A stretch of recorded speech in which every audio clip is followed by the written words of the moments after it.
une sortie bu l'opposant Thierno Alassane Sall def démb sur le plateau de Maïmouna Ndour Faye dans son émission mu def une sortie pointé du doigt Xalaat TV parce qu'on lui a posé une question sur les médias. Il parlait des médias en tout cas. Mu cité Xalaat TV comme exemple parce que comme vous le savez, depuis que État a publié la liste des médias reconnus, il y a une campagne de désinformation et de manipulation bu ñenn ñi di mener contre la chaîne, contre les médias Xalaat TV reconnus par l'État. Depuis le début, bon, ñun tontuñu, même les gens qui en parlent là, on n'a pas répondu parce que nit ki lépp loo yëngu dañ ci am nawle. Il y a des gens duñ leen tontu. Am na ci des gens qui s'autoproclament journalistes, on va pas les répondre parce que jànguñu journalisme, xamuñu journalisme. Usurpation de fonction la ñuy def, on va pas les répondre, duñu suñuy nawle. D'autres aussi qui parlent yoo xam ni ci nguur gi passé la ñu bokkoon, ñooñu ils défendent des intérêts. Doo leen tontu parce que ñu ci bari dañu jàpp ne Xalaat TV bu fi nguur gi jógee dafa am benn rôle bu mu ci joué ñooñu ba ilaa yow mi diin dafa am benn dent bu ñuy jàppal Xalaat TV te duñ ko mës a bàyyi et ils vont te combattre. Donc ñooñu aussi tu vas pas les répondre da nga leen di comprendre dañu jàpp ne Xalaat TV peut-être daf leen xañ seen teraanga c'est normal. Mais fan la grave muy des gens qui prétendent ou bien yu am yéene wu jiite réew mi comme Thierno Alassane Sall ci la bokk tey loo ko mënti waxal c'est un gars boo xam ni il est présidentiable mën na jiite Sénégal am na des capacités am na jaar-jaar bu dee ce sont ces personnes là ñooy taxaw di pointer du doigt un média parce que dafa jàpp ni dafa am fu ñu far ba tax ñuy wàlli bañe di raconter des fausses informations parce qu'il faut dire les mots ni mu demee on va écouter élément bi li mu wax ci Xalaat TV et puis on revient def quelques précisions par rapport à ces allégations yi mu wax ci à travers l'émission de Maïmouna Ndour. Aïssatou Diop Fall ak Babacar Touré ce sont des journalistes kenn mënul naatable seen position aux journalistes ak seen légitimité. ba pare di jox dégg naa fi jox nañu licence Xalaat TV. par exemple c'est à vérifier. loolu rek ça nous offre l'occasion. non pas licence c'est un média reconnu. mais yëguma fu ñu leen joxee licence. non reconnaître nañ ko ñoom. waaw yow xam nga kan mooy Xalaat TV baat bu wax bi foofu xam nga ko. non personne ne les connaît. ngay wax sous l'anonymat le plus total même sa voix da nga koy masquer boo waxee ci nit man wax def nañu émission ci man awma droit de réponse parce que xaw ma kan moo ko gérer loolu c'est sous ce régime là ñu légaliser leen wala jox leen reconnaître leen. Déjà il y a une fausse information parce que Xalaat TV joxuñu ko licence peut-être dañ koy jox les télévisions yi nga xam ne dañu jaar ci procédures yi ñu jox leen licence télévision ñu mën a diffuser au niveau de la TNT peut-être ñooñu la état di jox licence on est un média en ligne état dafay def benn arrêté ne médias yi la ñu reconnaître remplir nañ say critères et pour ces critères là il a parlé de état bi dafa reconnaître ñoo xam ne kenn xamu leen et malheureusement il y a notre consoeur mën nañ ni suñu grande sœur la Maïmouna Ndour Faye qui a validé kenn xamu leen alors que c'est faux. Ñun ici à Xalaat TV Maïmouna Ndour Faye elle est bien informée on a même reçu une personne une autorité mën nañ ko jàppee noonu dans le monde des médias Mamadou Ibra Kane on l'a reçu ici et le président moo jiite patronat des médias là ñi nga xam ne duñu investir ci wàllu média et Maïmouna Ndour Faye daf koy côtoyer on l'a invité ici donc bu taxawee ni ñooñu xamuñu leen c'est faux dafay inscrire dans le cadre de la manipulation donc c'est pas vrai. Et puis état du reconnaître ku mu xamul là il faut aussi ñu préciser ko loolu aussi c'est dans le cadre de la manipulation bu ñu bëgg a véhiculer bi état ne dafay restructurer les médias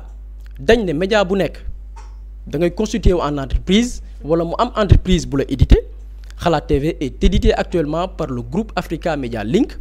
une entreprise créée reconnue par l'État du Sénégal te loolu sénégalais bu ne am nga la ci droit muy benn. La deuxième chose état ne média bi dafa war a am ñu ko constituer une équipe professionnelle nga envoyer des CV des journalistes professionnels yu am diplôme jàng génne dans de bonnes écoles diplôme reconnu par l'État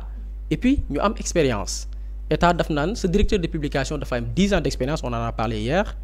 rédacteur en chef bi dina def lu mu néew juróom-ñaari at ci métier bi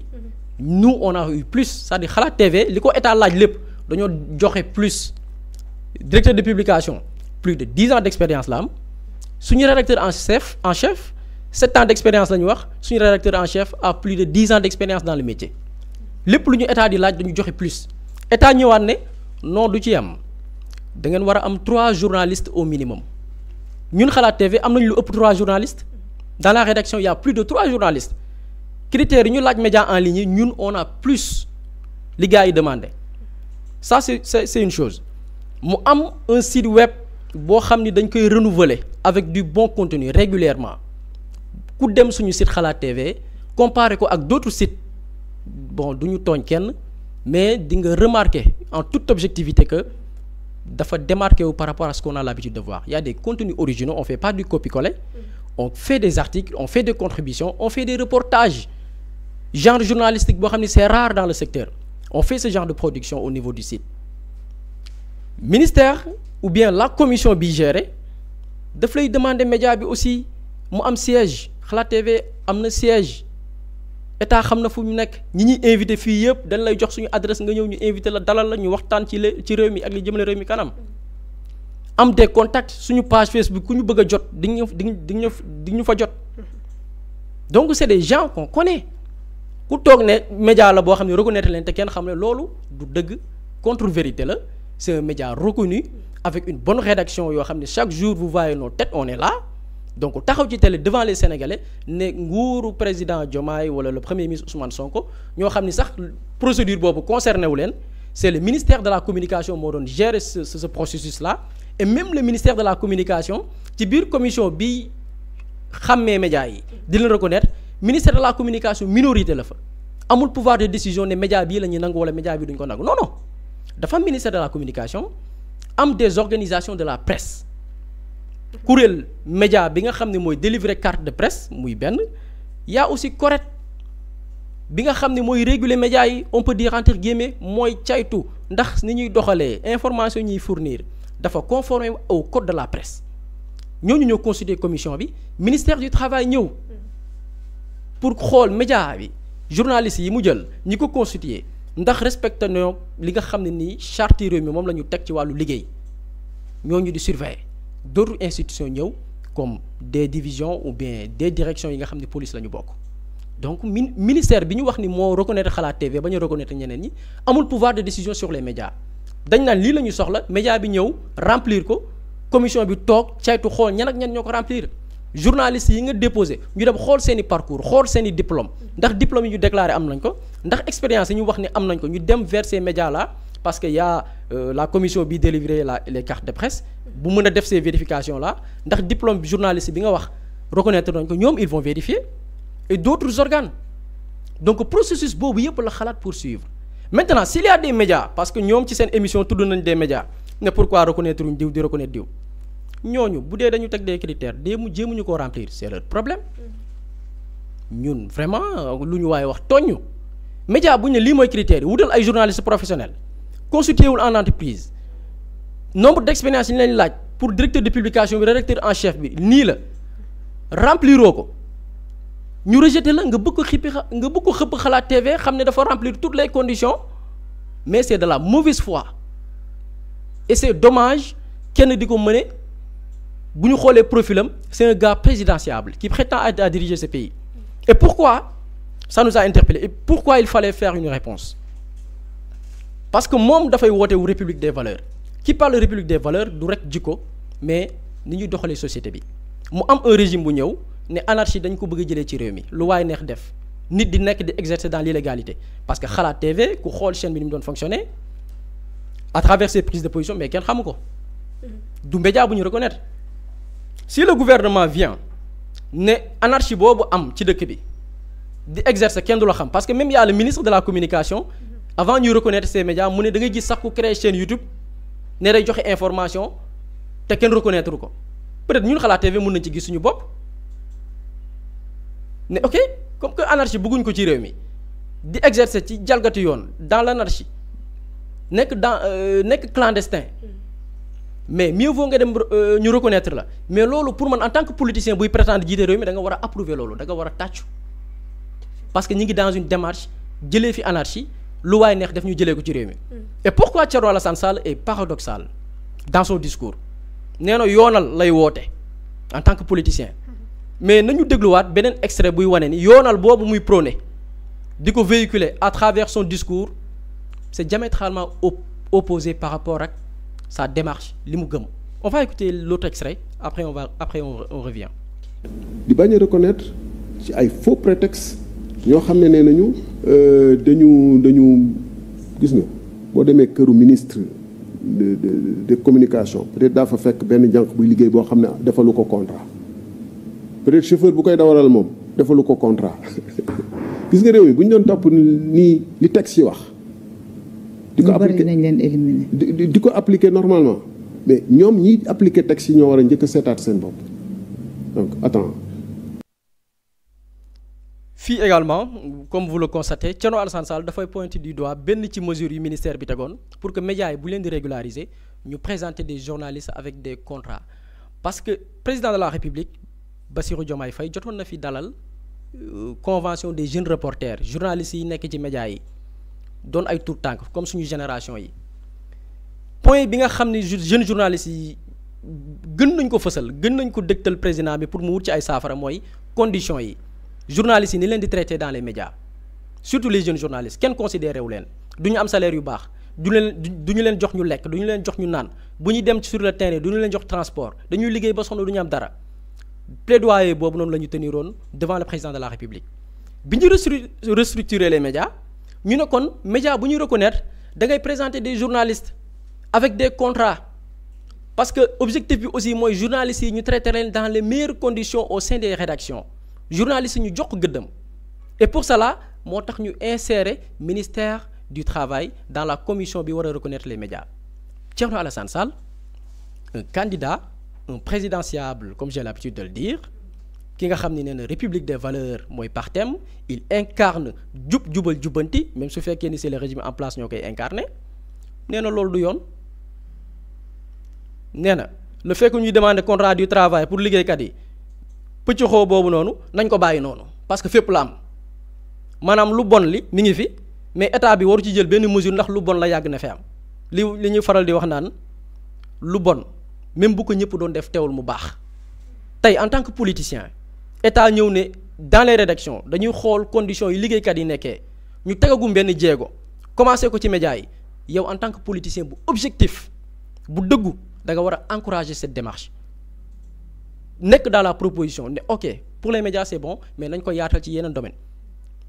ñi nga xam ni ay chauffeurs dañ di liggéeyal soit des ministres ñi nga xam ni peut-être dañ leen di wooye ay jànq di liggéeyal ay nit nañu fexe boobu nu ñu koy réguler ñooñu tamit di mën di am contrat de travail c'est dans cette démarche nga war a dem mais da nga ñëw ne non prétexte bi ñu jël ne médias yi dañu war a indi ay contrat de travail du yoon yow yaa ngi ci anarchie yow yaa ngi bëgg ci réew mi di continuer dans l'illégalité yow yaa ngi bëgg des patrons de presse continuer di exploiter des jeunes c'est ça que tu prônes Thierno Alassane Sall nit il faut être véridique da ngay dëggu par rapport à ton discours et il parle droit de réponse na ñun waxal nañ ko fi amul droit de réponse parce que xamul ñan la alors que c'est faux nos adresses nos numéros de téléphone sont disponibles à travers nos différentes plateformes ku ñu bëgg a jot di ñu jot on évite des gens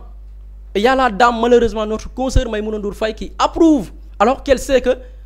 journalisme Sénégal ñëpp xamante nañ ñun ñii ñëpp on se connaît on connaît des gens qui travaillent dans d'autres rédactions on se connaît Maïmouna Ndour Faye xam na xel ñan ñoo nekk Xalaat TV quels sont les journalistes yi liggéey foofu noonu ñooy ñan qui est le directeur de publication qui est le rédacteur en chef ñan ñooy les reporters elle le sait mais elle approuve non kenn xamu leen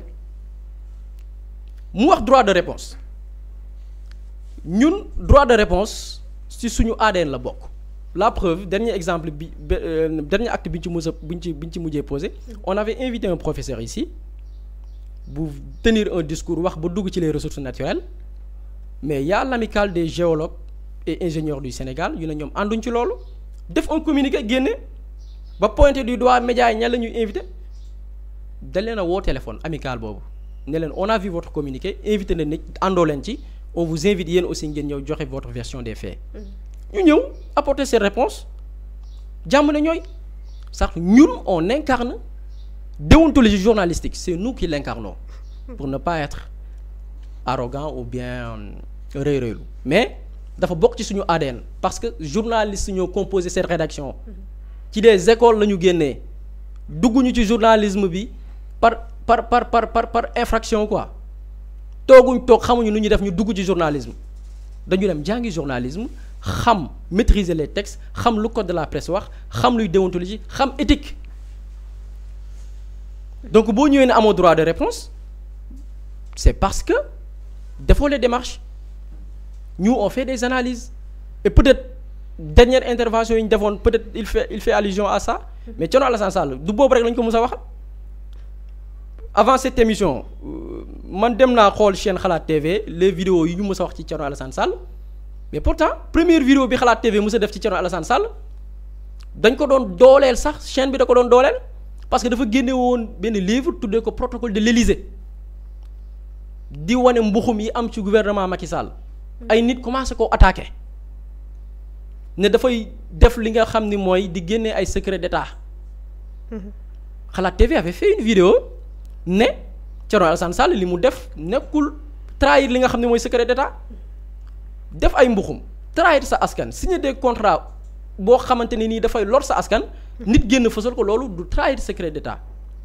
on l'avait défendu chaîne bi daf ko défendre woon peut-être boobu chaîne bi arrangé na ko woon mais dès que chaîne bi jël position boo xam ne arrangé wu la là tu commences à tirer il faut qu'ils arrêtent et ils parlent de la personne qui parle sur la chaîne parce que ñu ci bari loolu moo leen tarodi quoi en fait loo gis dafa am identité loo gis dafa am ADN Xalaat TV mooy seule chaîne bu am particularité les abonnés disent que kiy wax ci chaîne bi sax bëgguñu ko xam bëgguñu xam xar kanamam bëgguñu xam mooy kan li ñu intéressé mooy information yi muy joxe dans la bande annonce de nos émissions di nga dégg benn waaye mu ne ce qui fait le charme de Xalaat TV c'est ce que le gars qui parle on s'intéresse pas à la personne on s'intéresse au contenu li muy wax c'est ça moo ñu intéresse c'est ce qui fait le charme de la chaîne et même avec cette restructuration là on fait en sorte que loolu noonu ñu xamee chaîne bi continuer et ça va continuer bu fekkee ni peut-être mooy naqari ñenn ñi ça va continuer et même ñi ciy wax maîtriser wuñ journalisme journalisme dafa am même signature anonyme nit ki booy dugg ci benn domaine secteur da nga ciy gëstu wala boo ko xamul nga laajte ñi xam dans le domaine du journalisme dafay am des signatures anonymes nit ki mën na signer ci journal papier mën na def une intervention te kenn du ko xam dafa am ci journalisme ce qui est important mooy li ngay véhiculer comme information na doon dëgg na doon lu vérifier et puis chaîne bi nag ku ko yàgg a xam depuis ses anciennes vidéos comme ni ko voix wu chaîne bi di waxee mais ay mbir la yooyu lan la sa loxo si c'est des dossiers c'est des documents yu ñu teg en place ne document baa ngi nii fii nga koy seetee fii la nekk référence yaa ngi nii donc c'est un travail c'est une démarche scientifique li am importance mooy contenu bi wax ci duut ci baaraam lan la c'est quoi le problème mais pas s'intéresser à la personne et même ce sont les abonnés de la chaîne qui disent que liy wax ci chaîne bi intéressé wuñu li ñu intéressé mooy véracité information bi ñuy véhiculer donc nit il faut être honnête et on profite de cette occasion puisqu'il parle de droit de réponse ñun on donne la possibilité à Thierno Alassane Sall de venir on l'invite et après on va essayer de faire des démarches pour entrer en contact avec lui on l'évite bu dee nii dafa jàpp ne dafa am des choses yoo xam ne àndu ci mais mu apporter ci des réponses mais pas verser dans la manipulation dans la désinformation parce que boo taxawee ci télé ne dañu reconnaître média boo xam ne kenn xamu leen ce n'est pas vrai état xam na rédaction Xalaat TV ñen ñoo ko composé les sénégalais xam nañ rédaction Xalaat TV ñen ñoo ko composé ñen ñoo ciy wax suba ngoon guddeeg bëccëg on voit leur visage il y a des responsables tout ce qu'on demande je l'ai dit tantôt lépp lu ñuy laaj média en ligne Xalaat TV dafa def plus on nous demande 3 journalistes on a déposé plus de 3 journalistes plus des techniciens plus administration ñuy gérer wàllu tout ce qui est administrative gestion financière et tout ñu wut ko on a fait plus que les médias yoo xam ne sa reconnaître nañ leen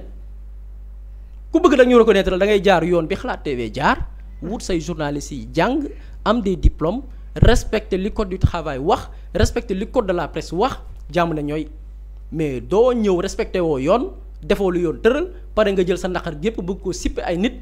là on va pas l'accepter duñ ko nangu on va pas accepter que des gens fournir yenn efforts yi nit ñi taxaw di raconter des contre-vérités et puis ci ay médias classiques lañ koy tenir médias yoo xam ne peut-être le public amuñu accès à certaines informations pour manipuler pour faire croire à l'opinion ñi nga xam ne peut-être connecté wuñu que wuy état bi dafay valider des gens yoo xam ne kenn xamu leen c'est des fantômes alors que c'est faux c'est complètement faux donc il faut qu'il soit honnête réew kenn du ko yoree nii et on sait ce qui se cache derrière on connaît lan moo làqu ci ginnaaw ces agitations là. Parce que jàpp nañ ni chaîne bi mosoon na jël des positions yoo xam ne peut-être dafa favorable nguur gi fi nekkoon. alors qu'on le faisait pas chaîne bi dafa ko woon pour nguur gi chaîne bi xeexulul woon Ousmane Sonko. tout à fait. dañu gisoon koo xam ne dañ ko doon opprimer comme moom Thierno Alassane Sall bi mu génne woon son livre protocole de l'Élysée am ñu koy xarab naan dafa trahir secret d'État Xalaat TV defoon ci vidéo di ko défendre moom ne non non li ñuy tuumaal Thierno Alassane Sall du dëgg. ay principe moo ko génne woon ci gouvernement bi peut-être loolu favorable woon na ko mais j'ai senti que peut-être ñu ci bari wàlli bañe la ñuy def dañu jàpp ni peut-être chaîne bi dafa am benn appartenance à un parti et loolu ñun duñ ci attardé wu duñu attardé wu on n'est pas dans la justification mais li ñuy def dañ koy wéer ci éthique ak déontologie ñi fi nekk fii yépp amul kenn kuñ fi jox des directions ne la waxee lii non chacun est libre ku mu neex wax lu la neex mais nga teg ko dans le respect des règles d'éthique nga teg ko ci déontologie charte yi tënk métier tasub xibaar donc jàpp ni peut-être Ousmane Sonko peut-être moo làqu ci ginnaaw tax ngay tirer sur des jeunes ñoo xam ni peut-être gis nañ conditions yi am ci médias yi ñu gis benn média boo xam ne gis nañ ci seen bopp ñu ñëw dugg ci pour apporter leur pierre à l'édifice parce que Sénégal tey foofu la toll réew mi dafa toll ci tabax ku ci nekk yaay xool noo ci bayee sa waar ak domaine bi nga yëngu nous c'est ce qu'on fait nga taxaw di tirer na wéy des contrats de travail et puis tu es même contradictoire dans ton discours donc c'est ça éclaircissement yi ñu bëggoon def par rapport à cette sortie et comme je l'ai dit tout à l'heure ni ngi wax droit de réponse Thierno Alassane Sall bu dee ses partisans wala ñi ko jege ñi ngi suivre cette émission ñu ngi koy tendre la main on l'évite mu ñëw découvrir Xalaat TV découvrir la rédaction ñu dalal ko may ko ndox mu sedd mu naan berne ko bàyyi ndongoong fii woo suñu mbokk Baye Fall ñu indil ko ay berne yu neex ñu waxtaanee réew mi parce que Sénégal foofu la toll des débats yoo xamante ni dina mën a jëmale réew mi kanam et je pense que ñoom ñooñu ci war a dimbali ces politiciens